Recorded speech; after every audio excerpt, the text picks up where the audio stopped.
President Bush, that was monitored on Baghdad radio. No reports of any U.S. air losses. That doesn't necessarily mean there haven't been any. None have been reported. President Bush authorizes use of the U.S. strategic oil reserves as a precaution. At the NATO meeting in Brussels, the United States repeats the call for a Kuwait pullout. Saddam Hussein has been heard on Baghdad radio saying, quote, "Satan Bush has committed his crime," unquote. The Iraqi leader went on to claim that victory is near. He also said, and I quote Saddam Hussein again, "The mother of all battles has begun." That battle goes on in the air, and based on U.S. reports, it's very one-sided thus far. No Allied air losses reported yet. U.S. officials say Iraqi forces didn't even get off the ground.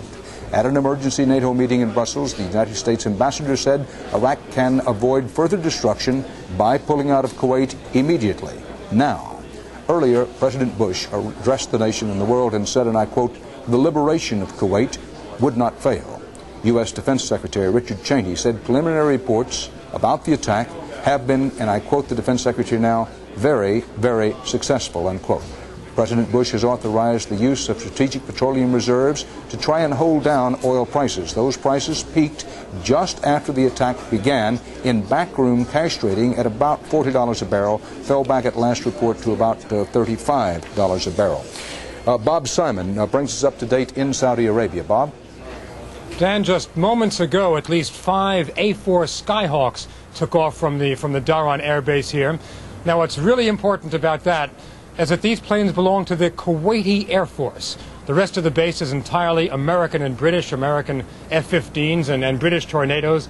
But these are Kuwaiti planes taking off, heading north towards Iraq. They are fighter planes. They are designed primarily to bomb targets in Iraq.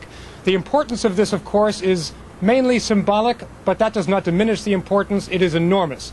A few Skyhawks in the context of the vast American air armada, which is over Iraq right now, which has been ferrying back and forth towards Iraq all night. A few Skyhawks is militarily insignificant, but it has been extremely important from the very beginning for the Americans that the Arab nations here take part in this campaign. The Kuwaitis have never been militarily significant. The Egyptians have a significant strike force. The presence of the Syrians, the very presence of the Syrians is important. But the fact that the Kuwaitis are here and taking part in what we must call the liberation of their own country, the importance of that cannot be overestimated. Dan?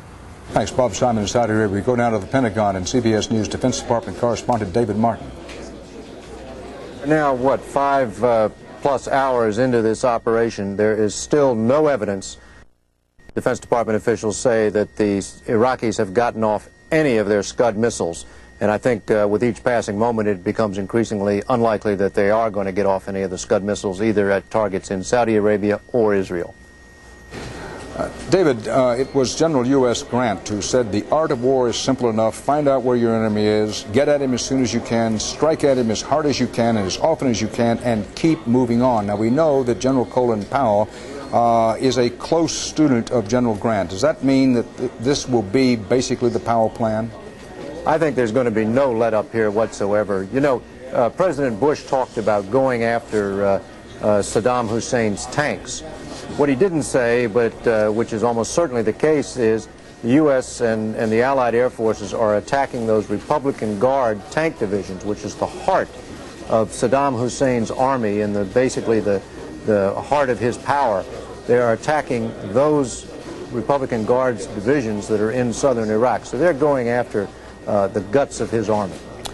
Joining us again is our CBS News senior correspondent, best anchor man of all time or ever to be, Walter Cronkite. Walter, in World War II, there was this great strategic bombing. It pounded away at Germany, but Germany not only survived it, but it increased its production afterward. But Congressman Dornan, you just heard him say, says he thinks it'll all be over in 2 days max.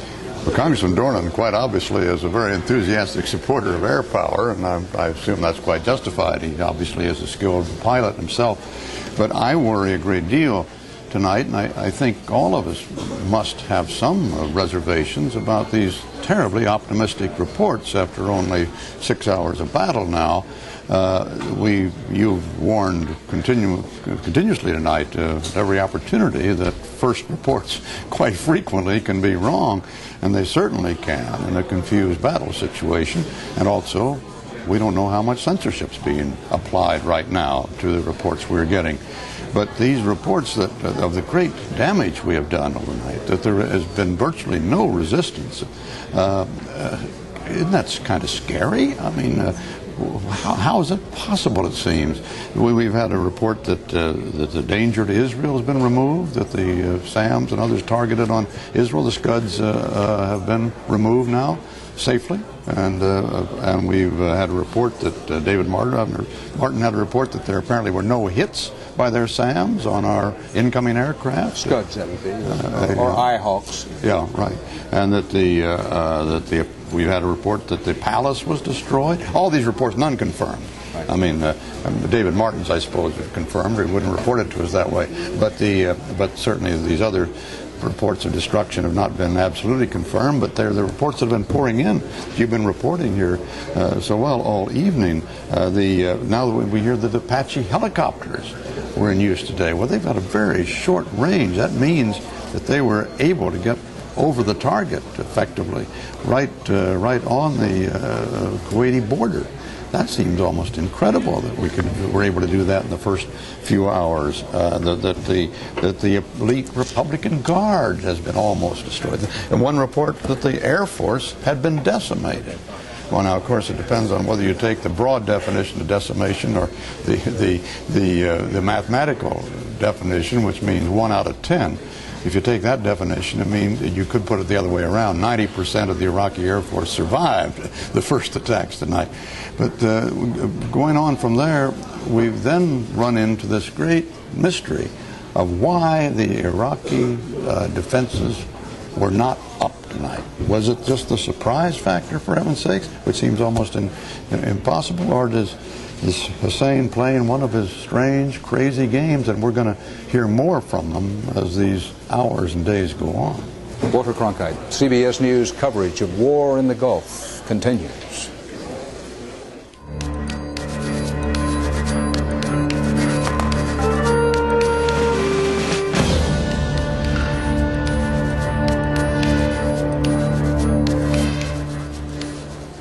Dan Rather at CBS News headquarters in New York with Connie Chung, Walter Cronkite, and Bob Simon in Saudi Arabia. Bob Simon, I want to bring you back into this and pick up on our conversation with Walter Cronkite as the reports continue coming in on the air war so far.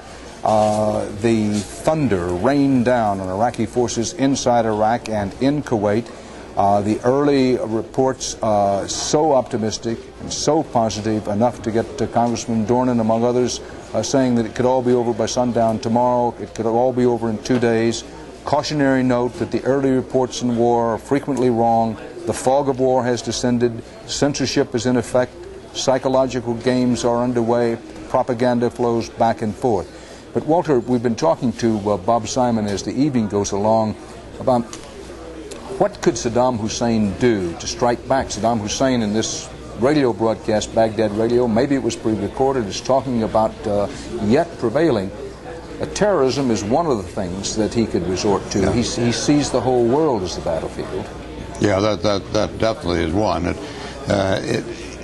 You have reported from Baghdad in your conversation with him. He's a terribly clever man. There's nothing dumb about Hussein, and that diabolical mind he has might just have conjured up a trap, a psychological trap for us to get us all strung out very happily with the results of our first attacks, our 12 and 24 hours of great success, although it seems hard to believe that he could hide destruction. But on the other hand, suppose in our euphoria for what's happened, we now get a really serious terrorist episode. Hundreds die somewhere. Or suppose in an all-out effort he manages to get an Equiset missile into one of our carriers, something of that kind. The letdown, the sudden twist of our emotions is got to be kind of hard for us to take. Bob Simon, what about this? We know from our trips into Baghdad, in fact, one of the eeriest and scariest things